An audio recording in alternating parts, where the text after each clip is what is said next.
Well, good morning, or afternoon, or evening, whatever it is right now as you've tuned in. I really appreciate your joining me for what I hope will be helpful to you in your desire to become a better leader, or perhaps as you're looking to step into leadership for the first time. This first session will really be an introductory session, the first of a total of 13 sessions designed to challenge you and give you some new insights into upping your leadership game. And I'll be sensitive to your time. We'll keep these relatively short. Today will be an introduction to what's important when seeking wisdom on the topic of leadership, a little about who I am, and what to expect as we roll forward. I'll have this session and session 1 available now, and then a new session will be added each week on Sunday evenings as we move forward. Of course, each session as we roll through will remain on the site, so you can go back and review or catch up at any time. You know, there's a lot of great stuff on leadership out there. Books and articles, podcasts, videos that can be really enlightening on the topic of leadership and just really add value to your leadership journey. But there's also some stuff that's, well, not so great. For me, there's 3 things to look for when, trying to differentiate between the really good and the not so good. And that's this. First, what's the source? Who is it that's providing the advice, and what's their actual experience in leading? I'd suggest to you that whoever you take your leadership guidance from, and there's some great leaders out there, it should be someone with practical experience. There's a lot of really smart guys and gals out there that have read a lot, studied, written books, and taught on leadership that have never actually led anyone. The second thing is, what are the sources that they're using? Again, you can reference a great quote, but what's the experience of the person being referenced or quoted? We've seen, particularly in the world of politics, how a smooth tongue or great oratory skills can be impressive.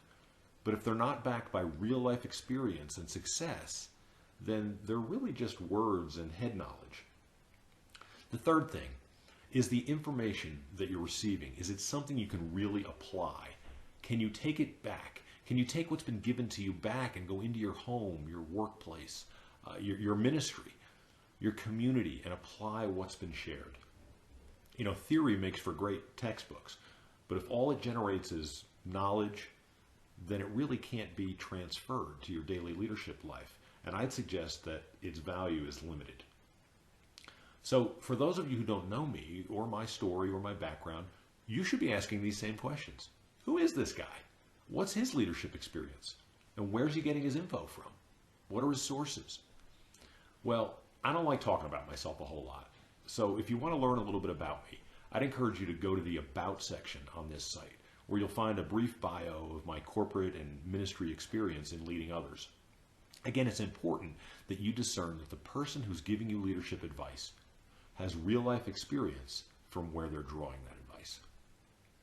As to my sources, yes, I'll draw on my experience, but most of what I'll share with you will come from right here. It'll come from the Bible, God's teaching on leadership from His Word. It's really incredible that everything we need to know about leading others and leading ourselves is right here in the Bible.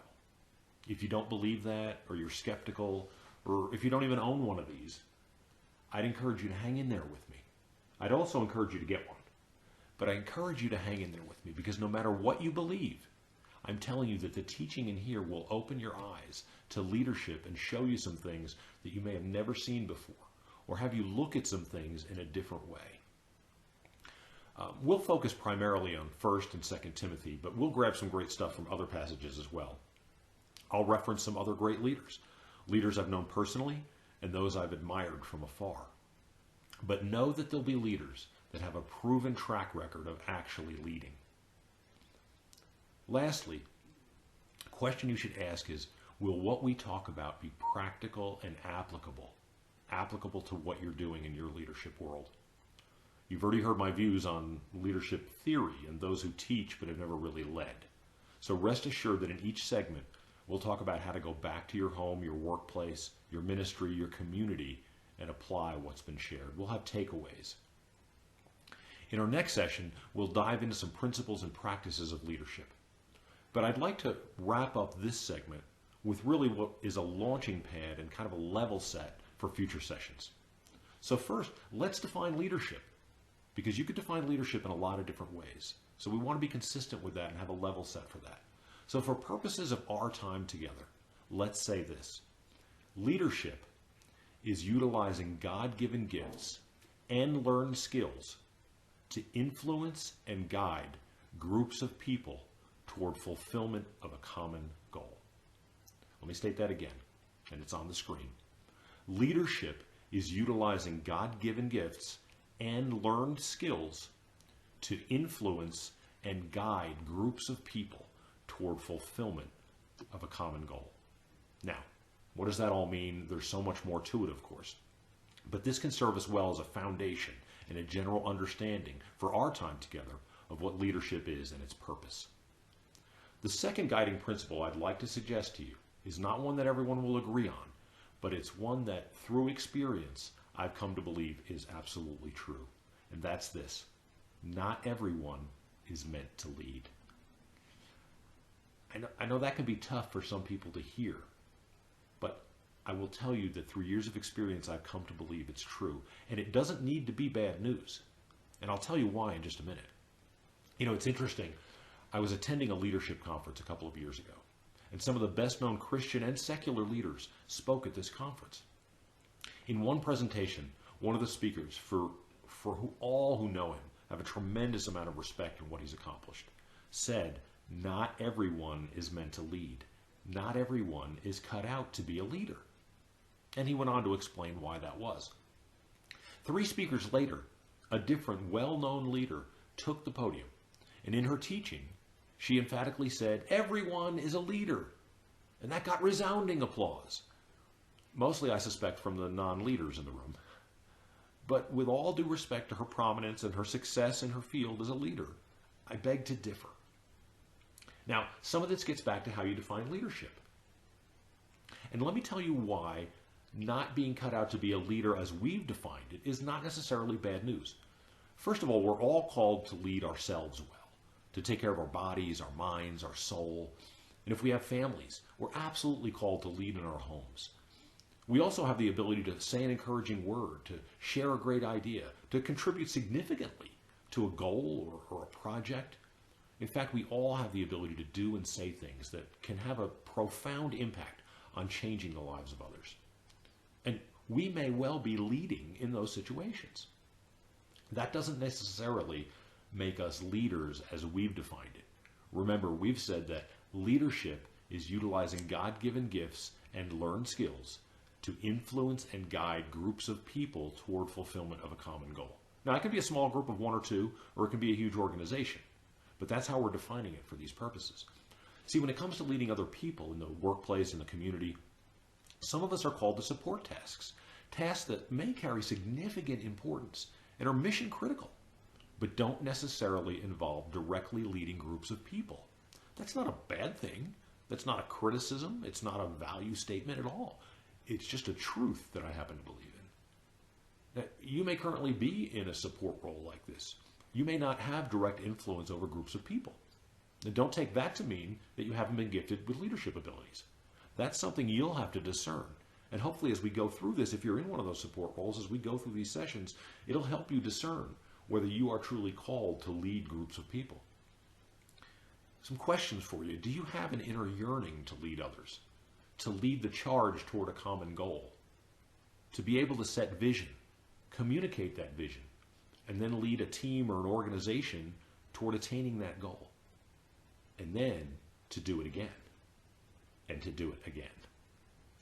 You may decide that the support role is where you're called, researching, providing data, generating ideas for those who will ultimately cast the vision and lead the charge. If that's you, thank God for you, because those that are called to lead others, if they're smart, will rely very heavily on what you bring to the table. You know, in the book of Romans in chapter 12, Paul talks about our bodies, how we all have one body, but each member has a different purpose. And then he likens that to how each of us are given different gifts and how those gifts all need to work together. He talks about the gift of serving. Some of us have a natural servant's heart. He talks about the gifts of teaching, gifts of encouraging. And in verse 8, he talks about the gift of leadership. He says, if you've been given the gift of leadership, then use it to govern well. In other words, lead well. That's what we'll be talking about over the next several weeks. What it means to lead well. What it means to be a leader that has an impact on the lives of others. So, what are our takeaways from this introductory session? First, know something about the experience of anyone you're seeking leadership wisdom from. What's their leadership experience? What are the successes they've had? Can you see them and point to them? Interrogate the sources that they reference. Don't just accept that a nifty sounding quote is meaningful. And then apply the is it applicable test. In other words, is it nice sounding head knowledge?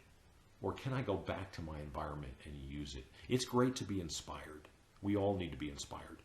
But can I take what I've just heard and go back and apply it and improve the lives of others and improve my life? I'm looking forward to diving into it next week with you when our topic will be, why do I want to lead?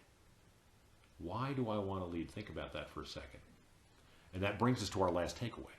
Think about why it is you feel you've been called to lead others. What draws you to that?